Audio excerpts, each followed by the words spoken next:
Assalamualaikum warahmatullahi wabarakatuh. Halo, apa kabar? Jumpa kembali di channel YouTube Progresif Inisiatif bersama saya Nandang Suherman. Jangan lupa subscribe, komen, like, and share. Teman-teman, kita akan membicarakan seputar kebijakan daerah, fokus di anggaran daerah atau APBD. Seperti yang kita ketahui bersama bahwa APBD itu sudah sangat akrab di telinga kita dan sudah banyak orang membicarakan tentang APBD, banyak juga media memuat tentang hal itu. Tapi paling tidak pada kesempatan ini saya ingin sedikit mengulas, berbagi pengalaman dengan teman-teman semua seputar APBD ini, lihat dari sisi prosesnya, aktor yang terlibatnya maupun substansinya. Itu secara garis besar. Nah teman-teman, saya akan mencoba sedikit menghantarkan bahwa APBD ini merupakan akhir atau muara dari rangkaian yang cukup panjang yang kalau kita tarik kepada hulunya, bahwa APBD ini hulunya ada di visi misi kepala daerah, bupati, wali kota. Dan kita tahu bahwa visi misi inilah yang dijadikan arena atau dikompetisikan oleh para konsetannya, para aktornya melalui pemilihan kepala daerah yang dirumuskan dalam bentuk kampanye, dan kampanye itu adalah menyampaikan visi misi. Visi misi itu kalau dalam bahasa sederhananya adalah apa yang ingin dia wujudkan selama 5 tahun ke depan dan nanti dipilih atau disetujui enggak oleh masyarakatnya. Nah, yang mendapat suara terbanyak dialah yang terpilih dan dialah yang akan mewujudkan mimpi-mimpi atau visi-misinya tersebut. Itu, dan inilah yang menjadi hulu dari APBD sebetulnya seperti itu. Visi misi inilah untuk 5 tahun dirumuskan dalam sebuah dokumen yang disebut dengan dokumen perencanaan 5 tahunan atau RPJMD. Nah, agar RPJMD ini bisa dieksekusi, maka dia harus dialirkan dari hulunya ini melalui sungai-sungai yang cukup jernih, kalau kita ibaratkan demikian, dalam sebuah proses perencanaan anggaran. Dan dialirkan melalui proses seperti itu, dan muaranya nanti dalam bentuk APBD yang diwujudkan dalam bentuk pelayanan publik yang diterima langsung oleh masyarakat berupa fasilitas sekolah, fasilitas kesehatan, sarana, jalan, pertanian, dan macam-macam semua layanan. Itulah rangkaian seluruh kebijakan daerah. Nah, saya tidak akan mengupas keseluruhan seperti itu, tapi saya akan lebih fokus di anggarannya. Anggarannya itu adalah bagaimana prosesnya, siapa aktornya yang terlibat, dan apa isinya. Nah, teman-teman, anggaran itu biasanya dibagi 4 tahap. Dimulai dari penyusunan anggaran, yang kedua bagaimana penetapannya, yang ketiga pelaksanaan anggaran, yang keempat adalah auditing anggaran. 4 tahap itu. Nah, diawali pertama penyusunan anggaran. Penyusunan anggaran ini dilakukan oleh eksekutif, yang di dalamnya adalah dinas, badan, lembaga, dengan mempertimbangkan, dengan melibatkan masyarakat, dengan mempertimbangkan aspirasi masyarakat yang dirumuskan, yang prosesnya melalui musyawarah perencanaan pembangunan. Nih, ini di penyusunan anggaran. Waktunya itu dimulai dari bulan Januari sampai ke bulan April kalau di kabupaten kota. Di Januari itu dari desa, Februari ke kecamatan, Maret kabupaten kota. Setelah itu dirumuskan, dibuat menjadi sebuah dokumen yang disebut RKPD. Itu di bulan Mei sampai Juni. Nah, setelah itu masuk ke pembahasan di DPRD, pembahasan anggarannya. Kalau yang tadi perencanaan dirumuskan, diserahkan, diberi anggarannya berapa, itulah masuk ke wilayah DPRD. Karena DPRD mempunyai hak budgetnya. Gitu. Kalau tadi usulan-usulan dari eksekutif, sekarang dibahas bersama, ditetapkan bersama-sama dengan DPRD berikut anggarannya. Ini prosesnya, yang terlibatnya, prosesnya itu melibatkan para seluruh dinas-dinas yang ada di pemerintah daerah dan seluruh anggota DPRD yang ada di DPRD daerah. Nah, waktunya itu biasanya dari mulai bulan Juni, Juli, Agustus, September, Oktober, November. Itu paling tidak sekitar 5-6 bulan. Diawali dengan penyerahan dokumen RKPD yang sudah dirumuskan menjadi sebuah dokumen baru. Setelah ada anggarannya di situ, dibahas menjadi dokumen kebijakan umum anggaran, plafon dan program ada di situ prioritasnya, tetapi masih bersifat sementara, disebut dengan KUA PPPAS. Nah, itu dibahas melibatkan TAPD. TAPD itu tim anggaran pemerintah daerah yang di dalamnya ada dinas-dinas, juga ada tim anggaran DPRD yang dipimpin dan diketuai oleh ketua DPRD beserta unsur-unsur pimpinan yang lainnya.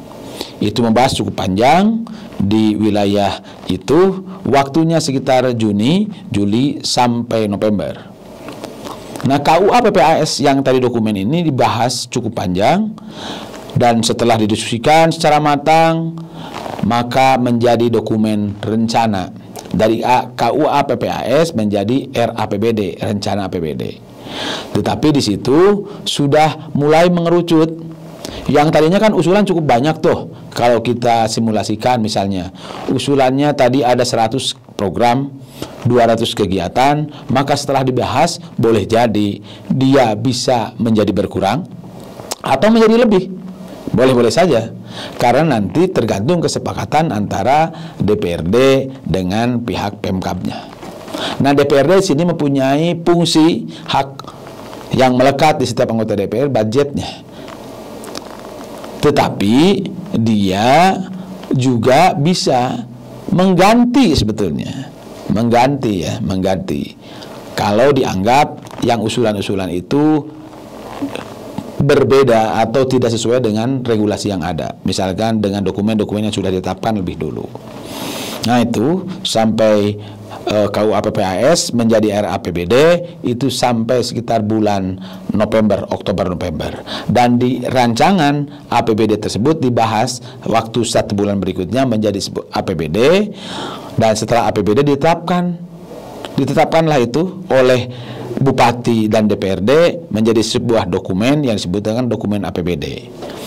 Nah, setelah menjadi dokumen penetapan APBD, maka disetorkan atau dilaporkan ke pemerintah yang lebih tinggi, dalam hal ini kepada gubernur, atas nama gubernur sebagai wakil dari pemerintah pusat untuk mendapatkan masukan, evaluasi. Dan gubernur diberi waktu untuk 2 minggu memberikan evaluasi terhadap isi daripada dokumen APBD tersebut.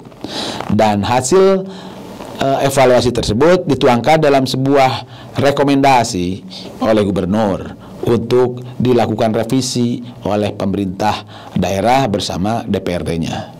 Dan setelah dilakukan revisi mengikuti apa yang direkomendasikan oleh gubernur, maka akhir bulan, ya paling akhir di Desember itu diputuskan menjadi peraturan daerah APBD.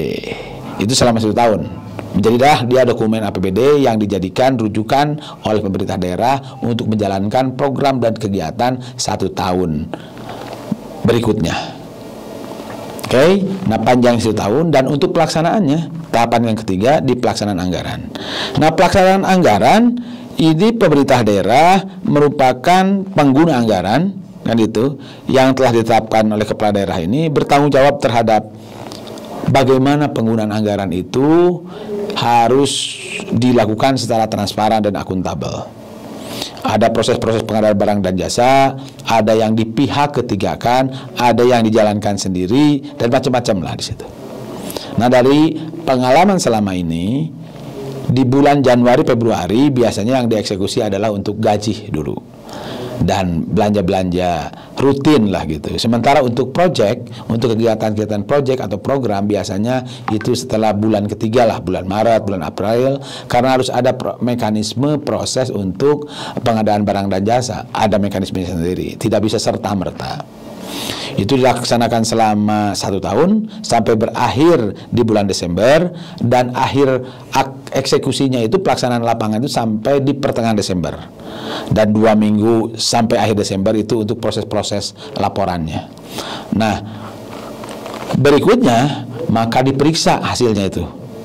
Bagaimana hasilnya itu? Apakah sesuai nggak dengan regulasi? Apakah sesuai nggak dengan yang direncanakan? Apakah bagaimana itu memenuhi nggak kriteria-kriteria ketentuan-ketentuan yang sudah ditetapkan oleh regulasi? Itu oleh siapa? Oleh BPK. Ya, oleh BPK dia menjadi badan pemeriksa keuangan, itu mewakili publik. Dan hasilnya, hasil pemeriksaan tersebut itu di bulan Juni diserahkan kepada DPRD dan kepada kepala daerah. Itu. Nah, bagaimana peran masyarakat dari seluruh rangkaian itu? Pada prinsipnya masyarakat bisa terlibat karena sudah ada peraturan yang menjamin itu. Yang paling mutakhir, yang paling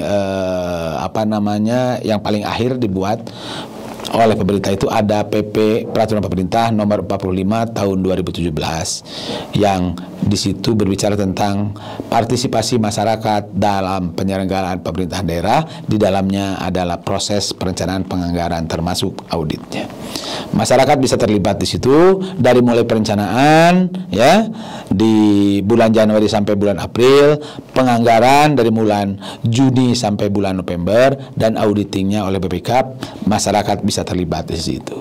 Nah, seluruh rangkaian itulah kalau kita jumlahkan 1 tahun APBD itu ternyata prosesnya dari mulai perencanaan, penetapan, pelaksanaan, dan auditing itu membutuhkan waktu sekitar 30 bulan. 2,5 tahun, teman-teman. Begitu panjangnya ya prosesnya APBD itu. Dan pemerintah setiap tahun secara simultan terus melakukan itu berulang. Jadi tahun ini melaksanakan sambil juga merencanakan, sambil juga dia bulan Juni ini berakhir adalah auditnya oleh BPK. Itu secara simultan terus menerus. Oleh karena itu, karena begitu kompleksnya juga persoalan pemerintahan ini, maka kita sebagai warga jangan sekali-kali membiarkan semua mempercayakan seluruh rangkaian pemerintahan ini kepada 2 institusi ini, DPRD dan pemerintah. Kita sebagai warga juga harus ikut turut berpartisipasi aktif untuk melakukan kontrol, memberikan input, memberikan instruksi agar jalannya pemerintahan sesuai dengan apa yang sudah ditetapkan, terutama dalam pelaksanaannya di anggaran tersebut, ini sesuai dengan yang direncanakannya. Begitu teman-teman. Nah, kenapa kita harus terlibat? Bukankah kita sudah punya wakil? Ya, wakil betul bahwa kita punya wakil. Tetapi wakil yang duduk di situ adalah wakil yang kita pilih 5 tahun sekali. Dan orang-orang yang duduk di tampuk kekuasaan baik dari kepala daerah maupun anggota DPRD itu kan manusia juga yang berpotensi untuk berbuat salah, yang berpotensi juga untuk berbuat lupa.